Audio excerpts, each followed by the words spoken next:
and 3 shares of City Service Preferred, and which is still my personality, is to shove it all in. As we've seen with Apple. Yeah, somewhat. And as I pointed out to the crowd, I bought that stock at 38 and a quarter. It was down from 84 the year before, and it was down from 55 in January. And I thought, I'm really buying it cheap. So it went down to 27 after I bought it. And then I did it, and it went up to 200 later on, but I sold at 40. Isn't it mind-blowing that Warren Buffett started his journey with just $114? This tells us a lot about investing and saving our money the right way. In the times when paychecks come with peculiar instructions to get the most out of our bucks, we need to be smarter with our savings. So, if you have $5,000 in your account right now, what can you possibly do with it to secure your finances? Just as Warren Buffett said, the biggest mistake is not learning the habit of saving properly. Inflation is on the rise, and saving your money the traditional way may not be as effective as it was a decade ago. You need to be smarter with your money now more than ever. I researched Warren Buffett and Charlie Munger's techniques for saving properly, and I'm going to be sharing 5 things you can do if you have $5,000 in your bank account right now. Number 1, understand your savings. Probably if I had one piece of advice to give to young people, that across the board, it would be just to don't get in debt. The game plays a lot easier if you're a little bit ahead of the game than if you're behind the game. And Ben Franklin said that long ago in better terms, which Charlie can recite. But there's a real difference. Try not to get into debt. And this is the number 1 rule for beating inflation. When you are running paycheck to paycheck and don't have an emergency fund, you are likely to be indebted and ruining your financial security. Understanding your savings and breaking them into important components is highly important. For instance, it is crucial that you have at least $2,000 saved into your bank account in case of an emergency. Imagine if your car breaks down, or God forbid you run into a medical emergency. Do you have enough money saved up to get you out of the crisis? If not, you need a plan. Once you are done saving $2,000 for a heavy emergency, the next step is to set up a savings account for your monthly expenses. Ideally, you should have at least 3 to 4 months of backup expenses in your savings account in case you run into a financial emergency. And 3 to 4 months are only ideal when you have a high risk tolerance. If you're not prone to taking and handling risks, I would advise you to save for at least 1 year. Now, what does your monthly expenses include? Your utilities, your rent, your car insurance, and groceries. Estimate how much this costs and save accordingly. The third scenario in which you should be saving money is when you are planning to invest. For instance, you want to buy a house or purchase stocks. Other than these 3 scenarios I mentioned, you shouldn't be saving any money.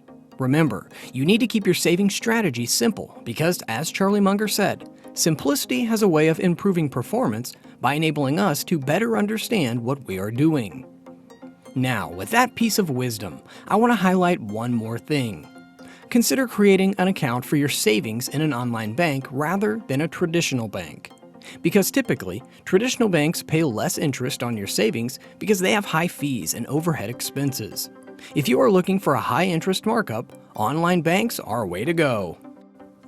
Number 2, get rid of your debt. The second most important thing you can do if you have money in your savings account is to pay down your debt. And this rule is very basic. This is the strangest thing that people have thousands of dollars in their banks, but they are still indebted. I know that we advised you to make emergency funds earlier, but there is no point in money lying around in your savings account when you are paying a hefty sum in interest every year because of debt. We're not saying here that you shouldn't have any money for emergency. That $2,000 you saved for any major crisis or emergency should stay in your account. That money is for your security. We are talking the surplus here. If your emergency fund exceeds $2,000 and you have extra savings, use it to pay down debts. Let's look at it this way. If you have money in your savings account, the average interest rate that you will receive is anywhere between 0.1% and 0.42%. On the contrary, the average interest rate on a mortgage is 7%, and the average interest rate on a credit card debt is more than 27%. So, you see what we're trying to highlight here? If you have enough money in your savings account to pay down your debt, do it and get a guaranteed return on your money. With borrowed money, you are always paying more interest, while the money in your bank account pays you less than 1% a year. So, the smarter way is to pay down your debt with some of your emergency funds and save hundreds of dollars. Now that we are onto the topic, ever wondered why credit card companies are rolling in cash? Because they get you hooked to this never-ending interest loop.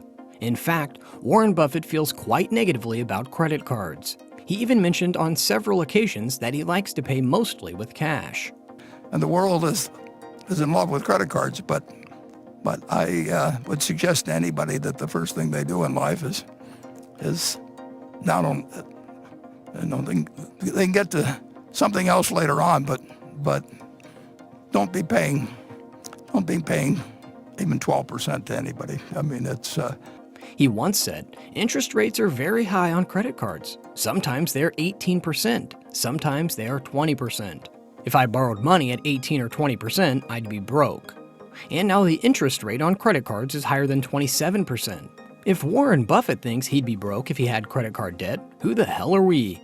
So the point is, if you have $5,000 in your bank, pay down your debt, especially your credit card debt. Number 3, start investing. If you have money in your bank account right now, the third thing you can do is start investing. Remember, the money lying in your savings account will eventually fall flat because of inflation. So, it's smarter to put it to work so you can make more bucks. The money you can save can't make you wealthy, and it's the hard truth that we need to accept. So, what most rich people like Warren Buffett do is put their money into valuable investments and replace their active income with passive income. When you invest your money, you are making money and making your money make money as well. In my opinion, good investors are free people who aren't relying on their paychecks to survive. They have enough passive income coming from their investments to support their lifestyle, while they are free to do what they love. While everything about investments sounds very magical on paper, it is risky and it's overwhelming in real life. Just as Charlie Munger said, you're looking for a mispriced gamble. That's what investing is. And you have to know enough to know whether the gamble is mispriced. That's value investing. Risk comes along with investment and you can't avoid that, but it's possible to outsmart it. Learn as much as you can, read books, study the stock market, and equip yourself well before making any big investment decision. So, if you are trying to invest in the stock market, learn everything you can about it. Dig into the real estate market if your interest lies there. In short, learning is what makes every investor succeed. In Warren Buffett's own words, you don't need to be a rocket scientist. Investing is not a game where the guy with 160 IQ beats the guy with 130 IQ. Just a little learning will take you a long way. Here's another piece of advice for beginner investors. It's always going to be hard and overwhelming to make your first investment. You will be scared that you might lose this hard-earned money. So here is what you should do. Invest the money where you want and tell yourself it's gone for good. This will help you jump in excitement when you get a return on your investment. And if by any chance you lose it, well, you already thought it was gone, so all is great. Number 4, guard your assets. In my family, I do not sign a will until my 3 children have read it, understand it, and made suggestions. Now, my children are in their 60s, and that would not have been a great success. So, this was Warren Buffett talking about estate planning. This is the topic many wealthy people choose to avoid. And let's agree, it's not very fun to talk about your own death. But estate planning and life insurance are the 2 most crucial elements when it comes to protecting your worldly assets. If you have $5,000 or more in your bank account right now, and you are making more money through investments, you've got to protect your assets. There are 2 basic ways to do that: estate planning and insurance policies. Estate planning is basically when you sit down with your lawyer and decide where your money is going to go once you die. And you know what happens if you don't make a will of any sort before you die? The government decides what's going to happen to your assets, and honestly, nobody likes this idea. That is why most rich people decide in advance what will become of their money once they're gone, so there is less confusion. Now, this might not be a big concern for you if you only have $5,000 in your bank account. But if you have more than that, and you are actively and passively making more wealth, this can be a serious discussion. Moving on to insurance policies. They are also very important to protect your assets. Get insurance on your house, your car, your rental property, your business, and most importantly, your life. It is the worst case scenario, and we know that. But wise people always plan ahead of time, right? So, imagine if you pass away tragically. What would happen to your family? Life insurance policies present you with a way to protect your family's future in case of your sudden demise. And surprisingly, most life insurance policies don't cost a fortune. You can probably get $500,000 worth of insurance policies for less than $30 a month. And for most people, that's a fair deal. Number 5, educate yourself. Mainly learned by reading myself, so I don't think I have any original ideas. That I've certainly got a lot. I mean, I've talked about reading Graham. I read Phil Fisher, and I've gotten a lot of ideas myself from reading. And in my own case, I mean, talk about your parents having influence. My parents had enormous influence, so I think you can. So the last thing you should do if you have $5,000 in your account is to educate yourself. Invest in your communication skills, your financial skills, and learn about the stock market, real estate, or whatever you think will help you in the long run. As Warren Buffett said, instead of learning something that might become obsolete tomorrow, like some particular type of software that no one even uses 2 years later, choose things that will make you smarter in 10 or 20 years. So, if you're planning on investing, invest the money you have first into learning all about what you are investing into. Take classes on the happenings of the stock market. Take courses on real estate investment, but you will have a positive return. And the good thing is, there are tons of online courses you can participate in without leaving your home or office.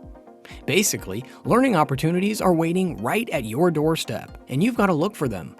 Now, when you invest in education, your mindset should be that you will put whatever you learn to work. There is no value in education when you don't implement it. So, don't waste thousands of your bucks on online courses and skills management classes if you're not going to put them to use. Learning without a purpose is valueless. So, if you are positive about yourself, believe in your potential, go ahead and invest your money into quality education.